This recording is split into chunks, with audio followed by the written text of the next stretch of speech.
Well, welcome back, everybody. And I hope you're having a great day. We're back on the ROS Media channel.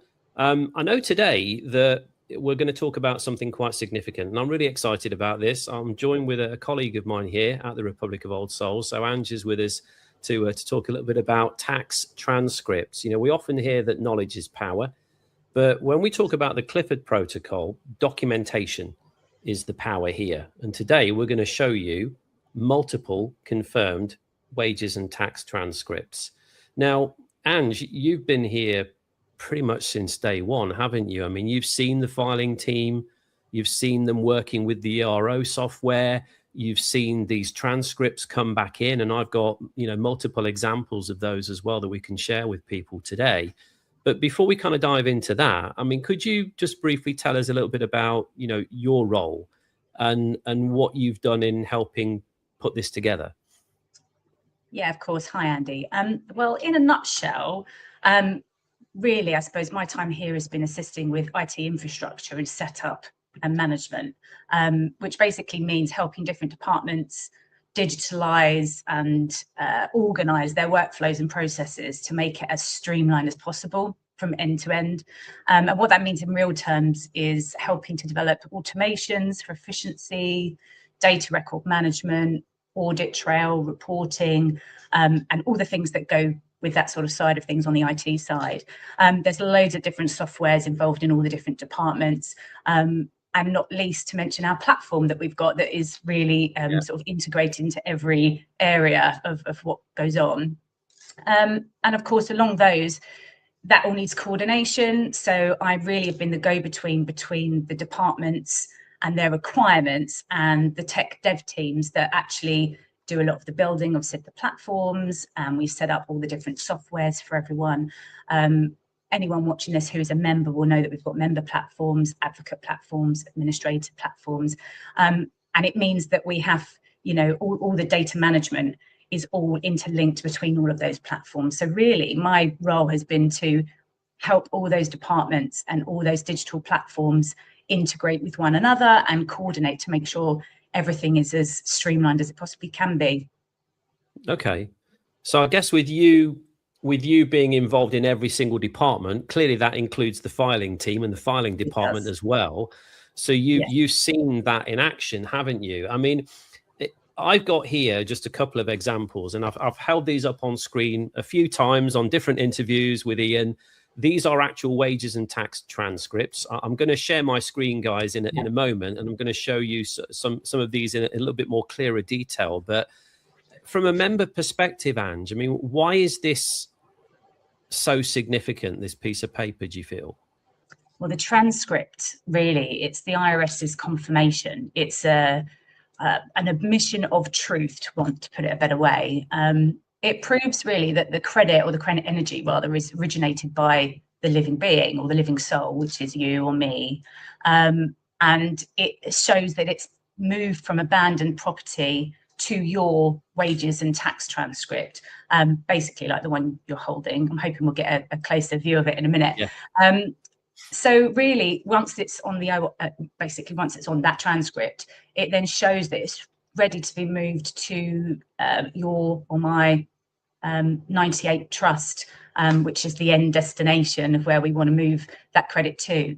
And seeing it on a transcript means that the IRS has already gone through all of their processes and algorithms, the automated processes, and confirms that the math is mathing. That's kind of the best way to put it, really. Yeah. So numbers are verified at the IRS. They wouldn't put it on the transcript unless it was fully verified, had passed through all their algorithmic checking. So, you know, this is basically the IRS saying, yes, we agree with this amount. This belongs to you. Where do you want it? Where do you want it sending? That's essentially what they're saying, isn't it? So this is a really significant step and a significant piece of paper for any member to receive. And I know we've had an awful lot received. I think over 600 million in confirmed transcript recoupments out of the 2 billion that we originally filed. We're not going to go into detail about the September sabotage today. You know, Ian and I have done plenty of interviews on that side of things. So if you're an existing member, you'll know why you haven't received your your recoupment funds yet. You know where we're at, but this is pinnacle to that. This is a real pivotal point in that if we've had that amount confirmed, and we're going to show you some eye-watering numbers today, to be quite honest with you. We're not just talking about a few $1,000s here and there, and that it worked here, but it didn't quite work over there. Oh, but this one came through and that one worked, but this one didn't. This is transcript after transcript after transcript. Yeah, there's a lot. Multiples of millions of dollars here.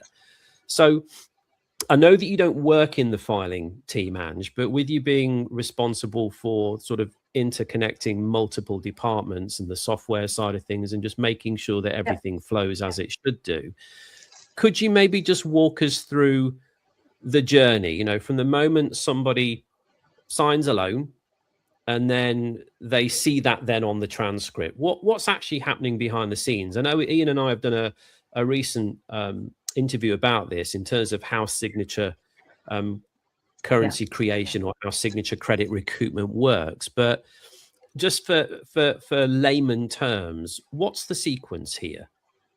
Yeah, well, I mean, the process of getting the credit all the way through to the transcript, it's really just a sequence that the filing team follows. Obviously, there's a lot of complexities that go with it in the day-to-day and actually how they action that. But I mean, really, the high-level workflow is that they firstly have to identify that the member's signature actually created the credit. So that's sort of evidencing that it exists there. And then it moves to a corrective filing. So what they will do is they have a specialist dedicated software that is set up by the ERO officer, this tax preparer that uses the dedicated software to file a 1099 OID. And what that does is it identifies the specific bank or institution that is the nominee, which is basically a middleman that has captured and is using that credit. And the OID submission is then initially accepted at that level. And then it goes into the IRS system. And then what that effectively does is it then gets run through the IRS's 810 algorithm, and it cross-references that particular identified bank and their 945 module form that they have to submit to make sure that it all aligns. So when the OID goes in with it has a QSIP or an LEI, which is what the bank institution is matched up with. And if everything in the IRS is all matched and all aligned, then the credit is validated. And that's when the transcript then occurs. And that's where the change and the update happens effectively. That information populates on your wage and tax transcript. And that is the moment really that you know that, I mean, that's the hard bit. That's the hard gate that is passed to then know that the refund is then due. Right. So there's quite a sequence of events that have to happen at the IRS before it even gets to transcript level. So I guess what you're saying here is if it's gone through all of those procedures, it's gone through the algorithm, it's checked the numbers, it's found the bank as the nominee, it's then gone to the 945 module. And Ian and I have spoken about this on the interview that we've literally just done about currency creation. We then have to verify that there's enough taxes on the 945 module to accommodate that recoupment as well, because common to what a lot of people, misconception with what a lot of people may think, and I know some of this might have come down to terminology that we've used in the past, bank payment recoupment. You're not actually recouping the payments that you've made. You're recouping the taxes that the investment banks are paying for the use of your credit energy. That's what we're recouping. And it's those taxes that the investment banks pay onto the 945 module. So providing everything all kind of slots into place, and we know there's enough on the 945 to accommodate that, that's when they will then issue the actual transcript itself. I mean, adverse to that is that if there isn't enough on the 945 module, it will be rejected and there'll be a hold on it, and it won't go anywhere and it won't appear on the transcript. So that's a positive so when things show on a transcript, you know that all of those markers have been ticked along that process and that everything's been successful. Yeah. And in case you guys are panicking out there thinking, well, what if it does get rejected because there isn't enough on the 945 module? Watch Ian and I's interview that we've just done on currency creation, because we explain in there how out of all the different tax modules that the banks file taxes onto, the 945 is a priority module, is the priority module. And you have the ability to what you can do is what's called a cross-modular transfer from one of the other tax modules to the 945. So to keep this really simple, let's say that we had $1 billion worth of recoupments that we wanted to file. And on that particular 945 module, there wasn't $1 billion. There was only $500 million, let's just say. And then on one of the other modules, there was 10 billion in taxes paid. We can simply move or instruct the IRS. We're not asking them, we're telling them to move what's necessary from another module onto the 945 to accommodate these recoupments, these taxes withheld. So either way, there's a way to do this. And I think that is so significant that it's gone through all those different processes. Everything's been verified by the IRS, even the amount on the 945. And when they know that there's enough on there to accommodate these tax recoupments, that they issue the transcripts.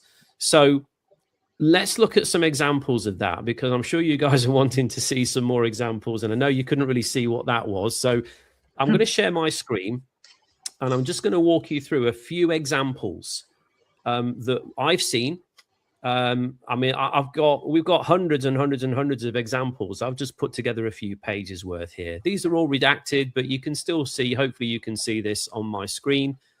These first two are actually mine and my wife's. So, and I don't mind you seeing the amounts. We've put them up here, put a little lens over there so you can see the amounts. I want you to understand, guys, that these are not just a few pounds and pennies here or a few dollars. Some of these are significant amounts of money that the IRS have actually agreed with, verified on the 945, and sent the transcript. So we know that it's real. So that's one for myself or my wife. There's a smaller one down here for about $60,000. We've got some others here. Look at this one, 2,184,000, 1,856,000. 3,744,000. They just go on and on and on. Here's another one, 3,762,000. There's some small ones as well. Look, 18,000, just under $19,000. But then look at some of these: 22.5 million, 78,000, 229,000. 330,000, 9,385,000. These are huge amounts, aren't they, Ange? They really are.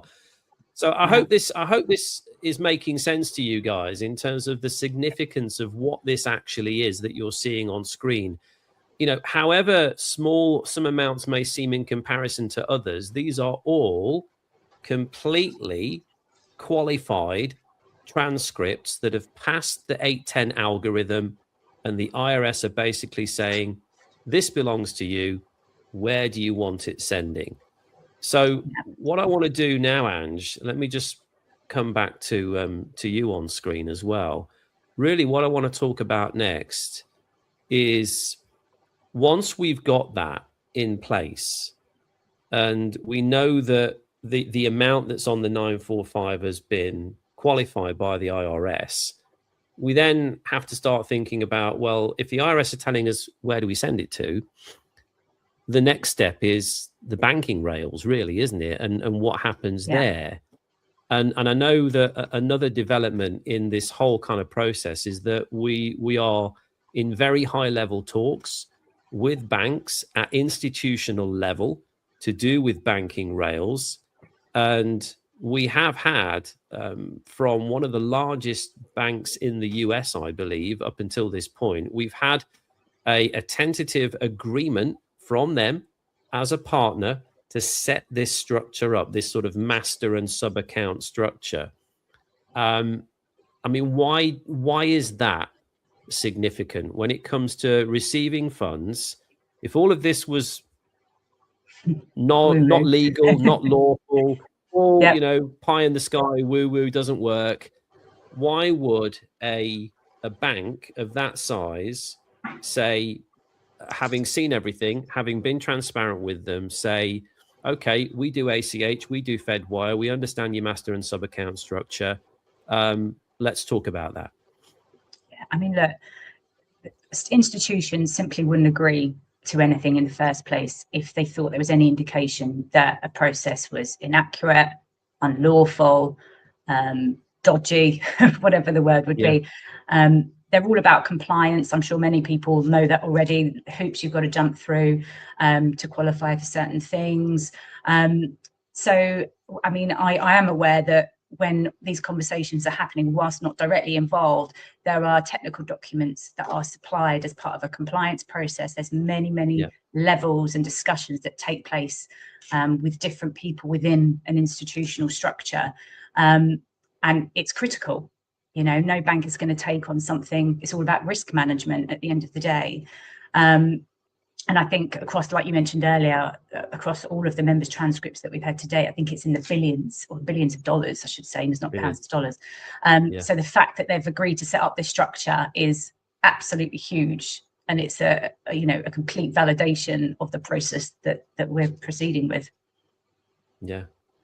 I'm so excited for members to see this this little interview that we've done here, because I know that it's the number one thing that's on most members' mind, isn't it? When are we going to see our recoupments? I can tell you guys categorically, it's the number one thing that's on our mind as well at the moment. Every day. You know, we want this as much as you do, because, you know, again, regardless of what you feel you're going to do with your recoupments, if you understood fully what we want to do with the back end fees for the recoupments or the back end donations, it's the freedom plan.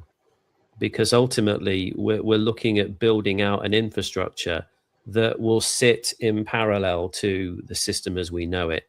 I think if you don't understand by now, you soon will do. It's not worth fighting the system. You'll lose, you know, but what we can do is we can create an alternative ecosystem for people to be able to operate in, with good healthcare, with farm to table food, with free and abundant energy sources, with travel, with communication and internet, even with our own currency that would be backed by something of substance, not our own credit energy, something that's backed by real assets like gold and silver. That is going to take an immense amount of resource. And unfortunately, in the world that we live in, it's going to require an immense amount of quote unquote money, if we want to call it that. So everything that we're doing and everything that we're working towards with the Freedom Plan, it absolutely hinges on recoupment working. And I feel that this evidence that we've had over the last few months of these transcripts coming in, and despite the sabotage, despite the challenges that we've faced, the process that we're putting into place now is exactly the same. We haven't changed anything. We're doing it in the same way. Why? Because we know it works. So it's simply a matter of time. And now we're at that final hurdle, or that final sort of challenge of just getting the banking rails set up, linking that to people's asset fortress protocols, so that when they realize the funds, they can get themselves into what Ian calls this infinity loop of spend and recoup, spend and recoup. And if you're smart about that, you'll take money that has no value and you'll use it to buy things that do have value. So you'll start buying gold, you'll start buying silver, you'll start buying assets that you can put into your asset fortress and future-proof your family. And what we'll be doing at the back end of all of that, while you're enjoying your recoupments, we'll be using the donations at the back end to build out a robust infrastructure for the Freedom Plan, so that whatever happens in the world around us, instead of us trying to fight that, we simply don't need to be affected by it. And we can live peacefully in our own little structure as a nation, 500,000 envoys. That is the goal, and that is the Freedom Plan. So, Ange, thank you so much for joining us today and for walking us through that. If you're watching, the transcripts don't lie. You know, the institutional banking rails are being put in place.